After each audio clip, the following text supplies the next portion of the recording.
Very good morning to all those joining us for Premier Alan Windy's 21st Energy Digicon. Our baby has finally grown up to be an adult. Oh, where has the time gone?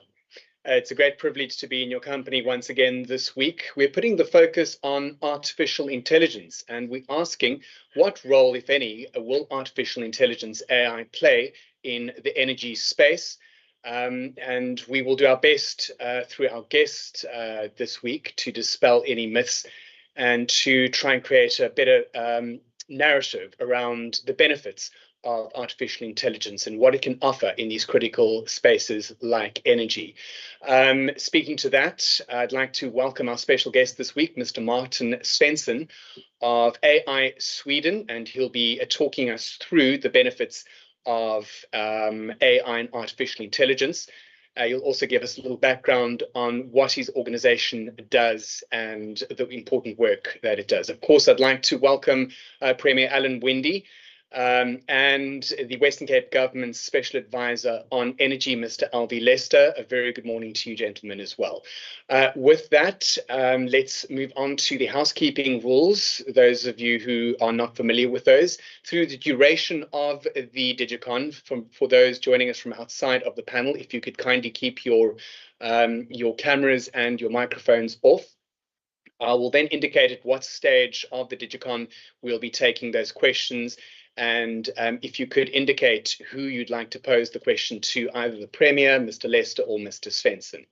With that, I'd now like to hand over to the Premier. Very good morning once again, Premier. Very good morning. Thank you very much, Regan, and good day to the media and to the citizens of the Western Cape. It is great to be able to bring this platform to you, and I am really excited myself to welcome Martin Svensson to this week's Digicon. I'll mention a little bit more about him shortly.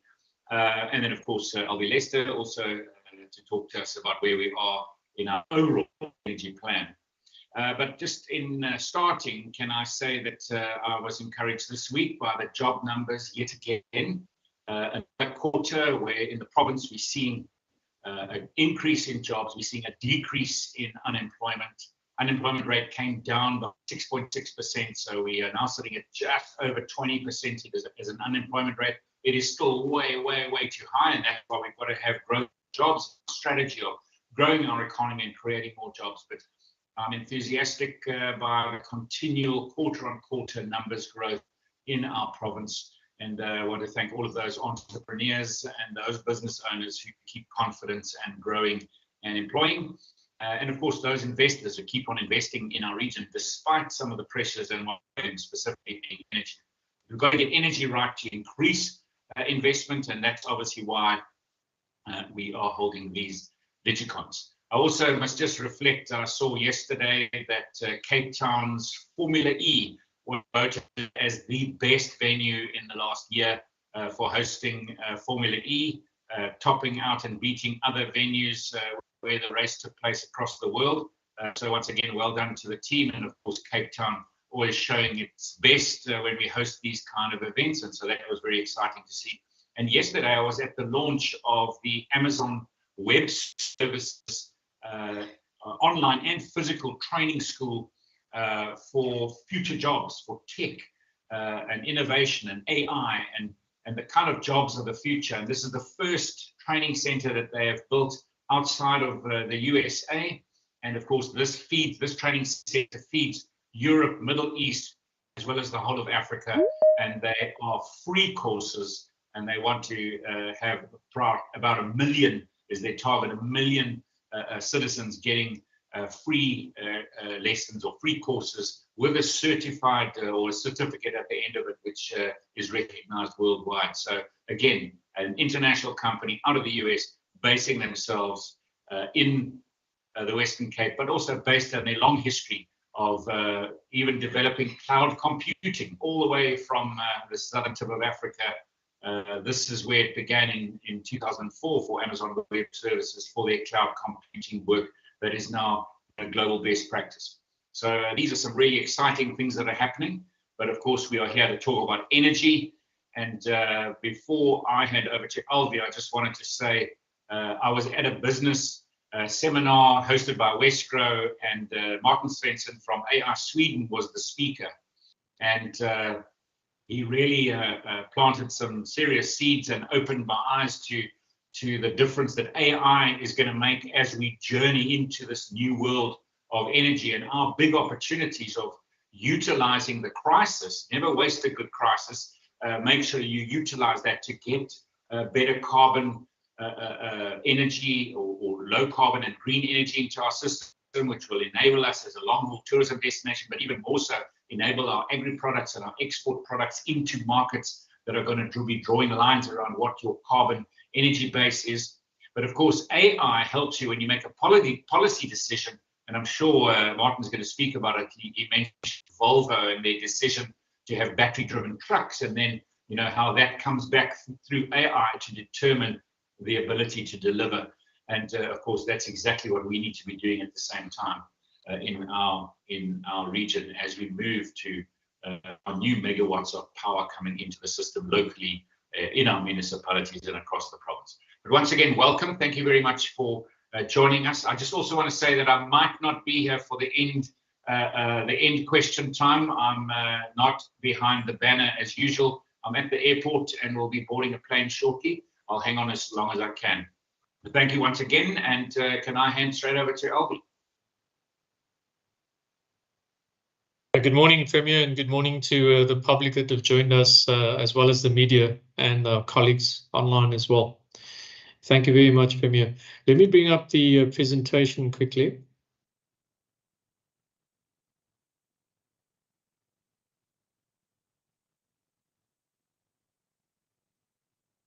So just a quick overview of the program again. Targets haven't changed. We've still got our sights set on the 5,700 megawatts. What I will say is that we're making quite a bit of progress, particularly on the load shedding relief program. This week, we've got the team doing evaluations of all the submissions that were made. And I think by next week, we're likely to have some kind of decision around a successful vendor. From our provincial IRP, we've just completed what we call a Section 66, which is a submission to our National Treasury in terms of potential donor funding to assist us for the IRP. At the same time, we have also prepared in terms of reference that should we need to go to the market, we'd actually be able to go to the market fairly quickly to look at how do we get assistance on putting together the provincial IRP. I must also say we're engaging with a number of funders to also look at things like cost of supply studies, as well as energy master plans for municipalities for them to be able to complete some of their activities as well. On the demand side management, we've, like I said at the last Digicon, we've got a clear scope in place now. We, in fact, this week went through quite a good session around cleaning up the scope, but also looking at what kinds of products and services in the DSM space we need to have in place. From the generation program, I think large focus is on particularly the garden route sector. We'll be looking at George, and we're also looking at Mossel Bay in terms of their activities going to the market. Stellenbosch, and I think more topical is going to become Saldanha, and what are some of the plans in and around that Saldanha area for us as well. On the network development side of things, in fact, we're having a good discussion with the IFC as well as the World Bank around how do we unlock particularly the transmission network for megawatts, but also how do we start to look at the involvement of the private sector in a transmission type setup. So I think there's quite a bit happening in all the fronts, but I think we're quite excited about the load shedding packs that we'll get those out, those kits, and then also getting the IRP to the market fairly quickly. Just in terms of performance of the system, last week, far better week than we've seen in a very long time. Energy availability was sitting at about 59%, highest that it has been in the last probably almost 2 months. Biggest contributors to that, I think firstly is that we've got plant that came back in the Eskom fleet. They've stayed in for most of the week, so that's a positive sign. The temperatures in most of the country has actually increased, so we've seen that the lower temperatures have started to disappear. And so the weather does contribute in terms of the demand that's required.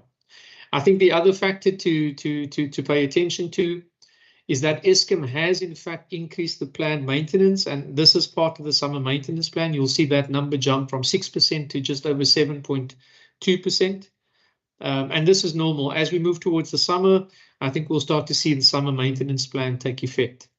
I think we keep our fingers crossed that the system, stays stable and that the plant that have come back into service, in fact, stay in service.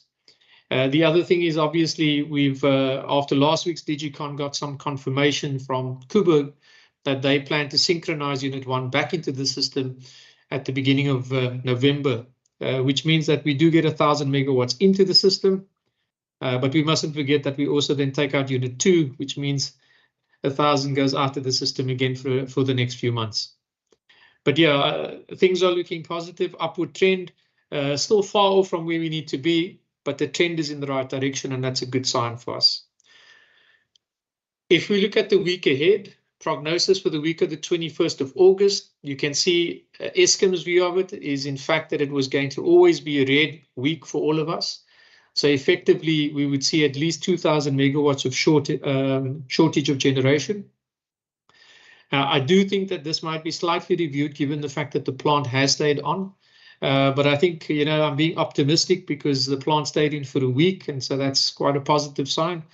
But again, system is quite vulnerable.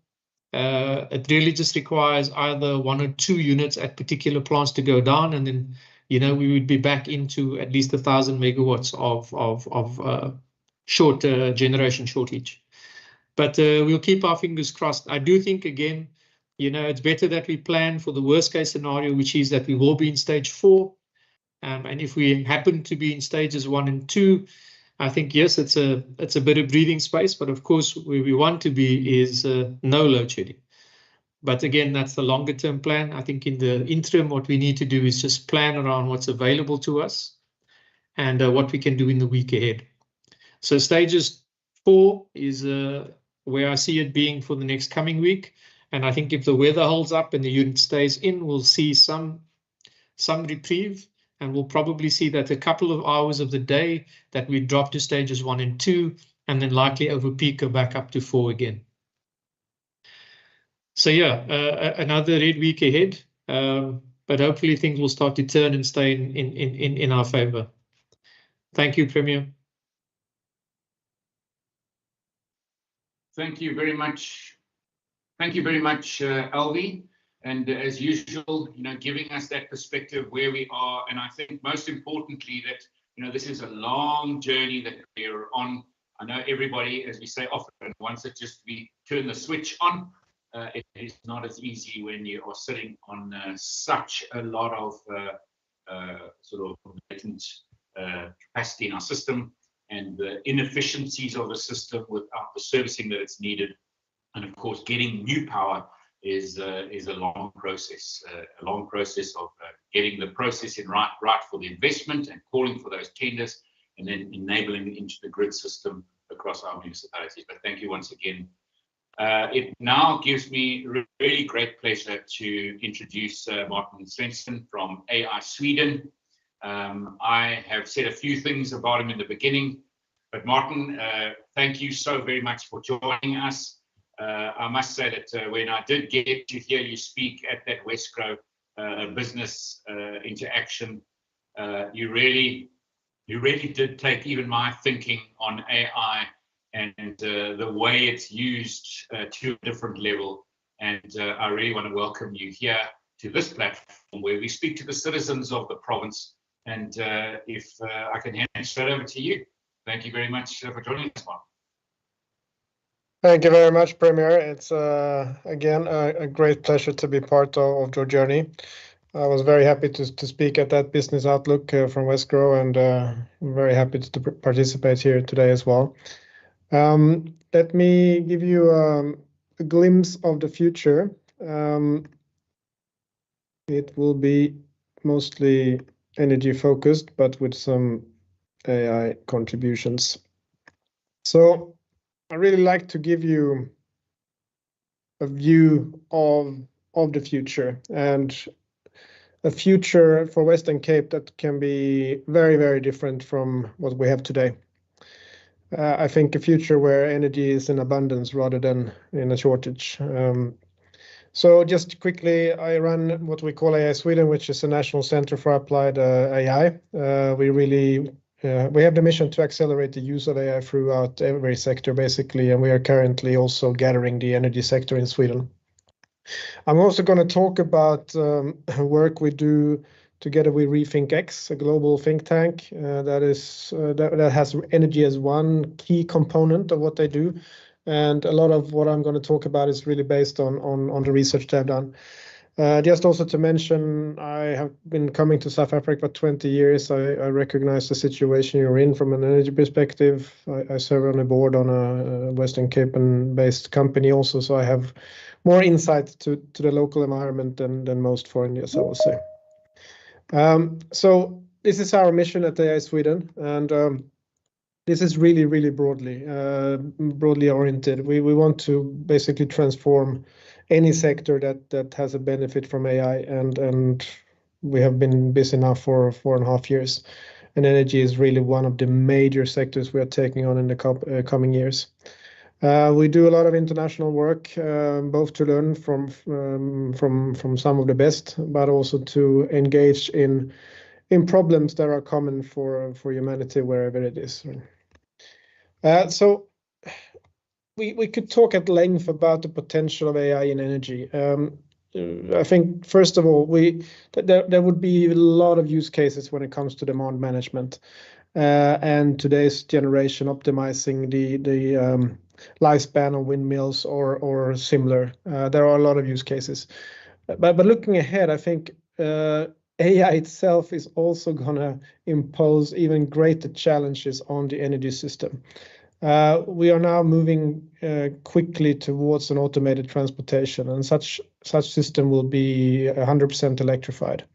What will happen meanwhile is obviously that more and more of our vehicles, both for personal use and for heavy transportation, will be electrical.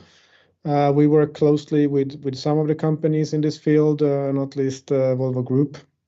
And we know their plans, we know the demand of their electrical vehicles and so on.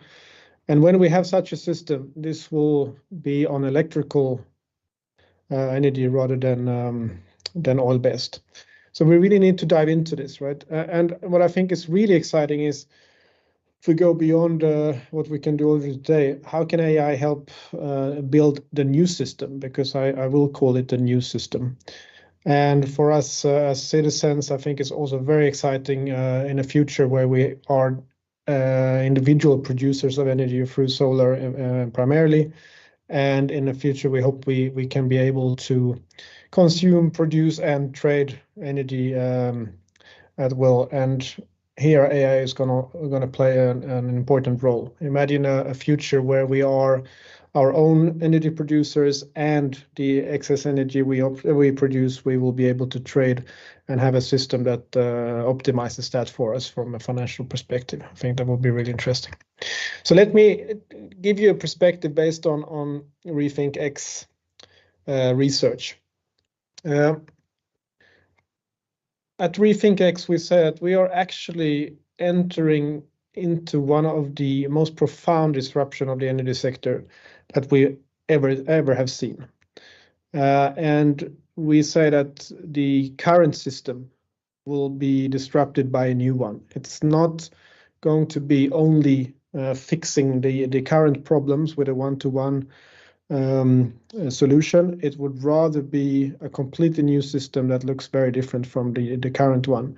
And especially for a place like Western Cape, I think this is so exciting to see how this can actually change the current situation into not only a life without load shedding, but a life with energy abundance. And I think this slide is a lot of text, but just bear with me here. I think this is the most essential part of understanding why this is actually going to happen. So let's look into just how the cost for three components of a future system has and will develop. So this is solar, wind, and batteries. And the first thing you see here is how the cost have dropped during the last 10 years and how we are now seeing the drop within this decade. Solar 20x over 20 years, wind 3x over 20 years, batteries 45x in cost declines over 20 years. This enables a completely new system. So the future system can really be 100% solar, wind, and battery based. We can go from, even in a situation like yours, that is primarily coal, to a new system that is 100% sustainable and generates an excess of energy that we've never seen. And please note that this is not driven by the current issues that you face or by climate activism or similar. This is driven by economical forces. And that's why I'm also so very confident that this will happen. And this is a great opportunity, both for humanity long term, but also for a region like Western Cape to quickly transform its energy situation, but also generate jobs and economical growth. So there is a lot of really positive opportunities in this. And what we say here is that if you balance over time the mix of solar, wind, and battery, you will come to a situation, you will find a sweet spot where you have a lowest cost of 100% solar, wind, and battery system. And if you invest a little bit more, you will have even more excess power, because this is what's going to happen. With wind and solar, we have today a situation where they are not utilized more than roughly 20 to 30% of the time. We recently had really heavy storms in Sweden. And what happens during those times is that there is enough energies from the windmills and we cannot consume that energy, so they have to shut them down. That means that there is a lot of potential energy that is just lost. And turn it around from a positive perspective, if we have this and we are able to make use of it, we have superpower. So this concept is really exciting. And this system will not be like the ones we have today. This will be fully decentralized, meaning that organizations, companies, individuals will be the producers of this energy. And it's really not replacing the current system. It's to a large degree a completely new system. We still need a grid, but we will probably use that grid differently than today. And this can really happen within 10 years. Let's then for just a minute apply this to the Western Cape. So if we take this lowest cost 100 solar, wind, and battery system, and we say, what will this look like? And in this report that I think is interesting for anyone to read, we have made calculations for California. And what this says is that if we have the lowest cost system, we will not only replace the electrical power we already need today, but enough to electrify the entire transportation system. And we thought, okay, without modeling Western Cape, we hope to do so over the next couple of months, but we haven't done it so far. How could we still compare it to this case study?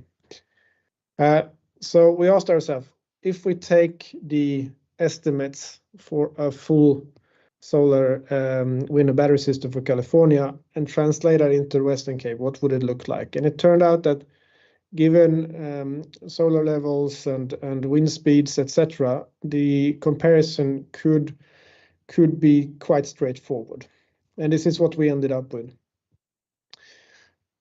Western Cape would have superpower and would have enough energy, electrical energy, to electrify the entire transportation system if you would come to a point where you would have 14 gigawatts of solar, a little bit less than 2 gigawatts of wind, and which will be the expensive part right now, but as you saw before, the cost will drop very quickly, 80 gigawatts of energy storage.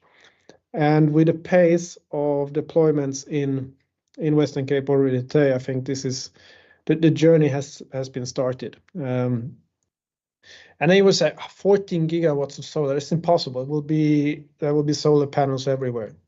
This is actually not the case. This little square It's just a simple visualization of what is maximum needed from a land area point of view. Less than 1%, 0.1% of the area of Western Cape would need to be used for solar in order to achieve this, and this is not much. So this is within reach. Again, given the driving force economy, this will happen, and I think the opportunity here is for Western Cape to join forces from the province, from the city of Cape Brown, from the business community, and accelerate this. This will quickly, within a couple of years, solve the current situation, and over some additional years, create a situation that is even more positive.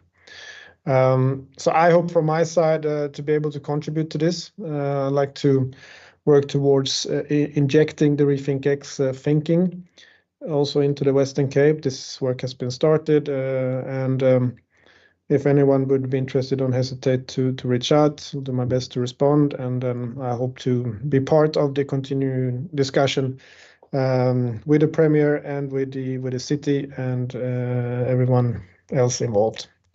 So thank you very much for having the chance to present again, and hope to be in touch more soon. Martin, thank you so very, very much. I mean, I like the superpower part, but and I also like the, you know, some of those numbers just make you so excited, and you can see and visualize this future, and that's exactly the future that we want. So I really do appreciate that presentation. And with that, I'm going to hand over to Regan to deal with questions, and I'm going to also have to say thank you so much. I'm going to sign off now as I've got to get on board this plane. But once again, thank you, Martin, and over to you, Regan. Thank you, Premier, and thank you to Mr. Svensson. Certainly enlightening to have a glimpse of the future, as you phrased it there, Martin. Thanks so much. We'll now open the panel. We'll open the Digicon to questions. So you'll have Mr. Lester and Mr. Svensson available to field those questions. You can pose the questions in the chat box on the Digicon, or you can WhatsApp them to me, or email them to me, or raise the questions on the Premier's various social media platforms. I've noted that we've already received 2 questions so far, and I think the first one is directed towards you, Mr. Svensson.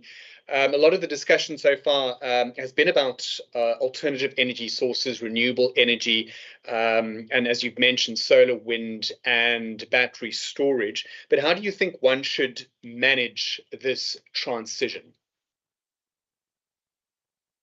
Yeah, this is a very good question, obviously, and I think that there are many parallel tracks that needs to happen here. I really think the immediate thing is what is already happening, right? Is to incentivize individuals and companies to install their own energy production systems, typically solar. The incentives is sometimes getting out of load shedding, or at least managing load shedding, but one can maybe take further steps there. But it's really, really powerful if a community gets going and doing this. Quite quickly, I think, which I also think is also happening, is from a policy perspective, one needs to enable people to sell only produced energy into the grid. This is important for the ROI for individuals to be reasonable.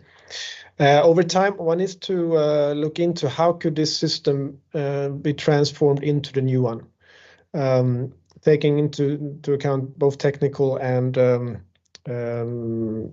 let's say economical and social aspects. This is more difficult, but absolutely doable. But the important thing is to trigger the community to actually get going. Then the rest will follow. Thank you. Another question has come through, more of a double-barreled question. There's a fair bit of consternation and anxiety around AI. Some of it might be well-placed, some of it might be misplaced, a needless paranoia. But working in AI generally, maybe the first part of the question could speak to AI generally. what guardrails are there? What protective measures are there that the information that AI is absorbing, if I could put it that way, that we can rely on it, that it's reliable, that it's factual, that we're not basing what AI is producing for the world and for the population, that it is not against us. And I suppose, and then another part to that question here is managing this transition to different energy sources and energy mix. It can be a little overwhelming. It can be frightening. How can AI help us make that transition? Yeah, so the first question is obviously a great one. And I would say a very typical question wherever we go nowadays. AI is certainly powerful. There is no doubt about this. And powerful things can be used in different ways, right? Both in with good intent and bad intent. And we have already very powerful techniques and technology in the world that we have so far at least managed to live with. AI is a new example of this, slightly different from other technology in the way it scales. So it is certainly something we need to tend to. On different levels, I think the global political community needs to get together and regulate this. This is partly happening. There are strong discussions between a number of continents, and I think it needs to start somewhere. The European Union, where I operate, has taken some first steps in this direction, and at least I can say that the discussion is now happening and on a collaborative basis across the borders. So I think that's positive. On a more operational basis, I think the main recommendation to anyone, both individuals and organization, is to don't stay out of AI. Learn what it is and how it's used, how it's developed. This will help you mitigate risks on different levels. Not diving into it and not being interested and so on, that causes a bigger risk to both individuals, organizations, and societies. So we really need to learn how to use this and make the best possible use of it. Personally, I'm not that worried, but we do need to manage the risks over time. The second question is tricky because when you introduce new solutions, new innovations on a scale into an existing system. So in this case, solar, wind, and batteries into an existing system that we have had for decades of a centralized energy production and a transmission through a grid on typically a national level or regional level. The new system imposes difficulties for the incumbent system in many ways. I think we need to dive into this and really find the boundaries. So far, from what we have seen, the idea of injecting solar, etc., is often seen as a difficult thing. Now, this will not work in our grid because this and this. But in practice, it has turned out fairly well. We have already countries that are very, very close to 100% solar and wind. Australia and New Zealand come very far, and they have managed this already. There are a lot of case studies and things to look at where this has actually worked. And I think where we find challenges, we will solve them with new innovations. So I think we need really to get going and identify where we will have bottlenecks or cause instability in grid, and then invent and build what eventually will be the new system. We will not be able to design this top down to start with. We really need to build this bottom up and identify the opportunities and find the technical solutions that are necessary to manage it on a city level, regional level, and eventually national level. Thank you very much. We received another question on WhatsApp, and it has not specified who it's directed towards, but I think something generally speaking to AI in the energy space. So maybe just to allow Mr. Lester to come in here, and having worked in the energy space, or having worked at Eskom, and Mr. Lester, you're still obviously very much still involved in the energy space here in the provincial government. Is AI something that, for example, Eskom and maybe other private sector players in energy are considering? Well, thank you, Regan. So I think at this point, AI doesn't feature as part of the sort of Eskom spectrum of things that they're looking at. I think maybe at a much lower level, they've got SCADA systems in place. And I don't think, again, with the advent of AI, I think the important thing here is that you can have a very dynamic system that is managed with information and data that's readily available and processed quite quickly.